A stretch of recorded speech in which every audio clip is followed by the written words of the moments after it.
Hello. Today we're going to look at decimal division with decimal grids.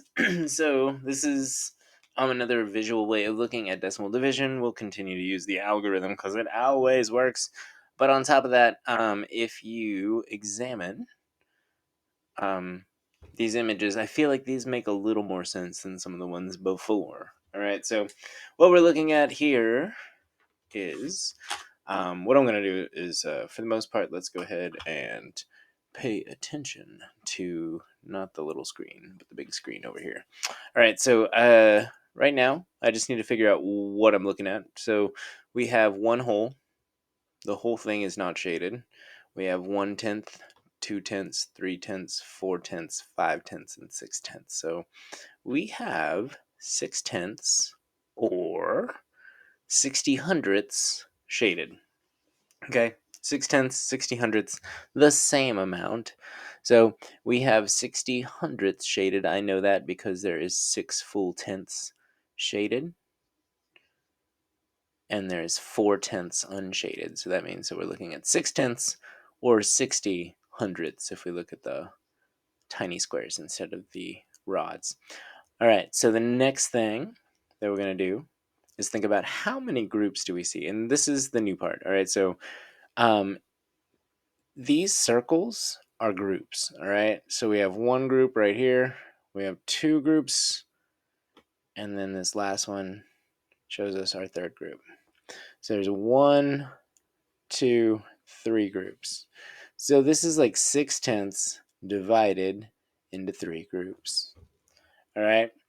So if we want to find out what the answer is, of course, when we're looking at the picture, we could count how many hundredths are in each group.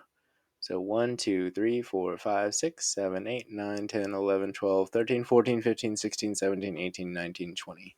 So I can go ahead and have a pretty safe bet that I have 20 hundredths in each group, and that means that 6/10 divided by 3 equals 20 hundredths. So let's use the algorithm to check that out and make sure that that does indeed work. So what we're going to do is we're going to take the number 6/10 and we're going to divide it into 3 groups. And remember, we had a problem like this yesterday where our number started with a decimal point in our dividend position, and that's okay. All right. Today's going to be even easier than yesterday's because 3 does actually go into 6. 3 goes into 6 if we're using divide, multiply, subtract, bring down.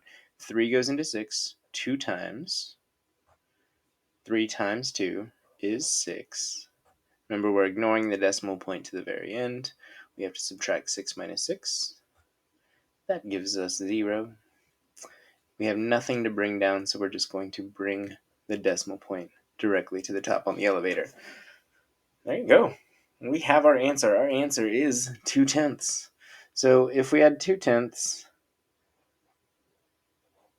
and we're adding it 3 times, that would give us 6/10.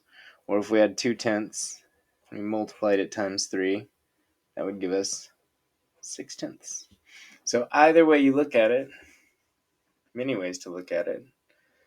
Through the picture, through the algorithm, and through the inverse operation, we see that our answer is 20 hundredths or 2/10.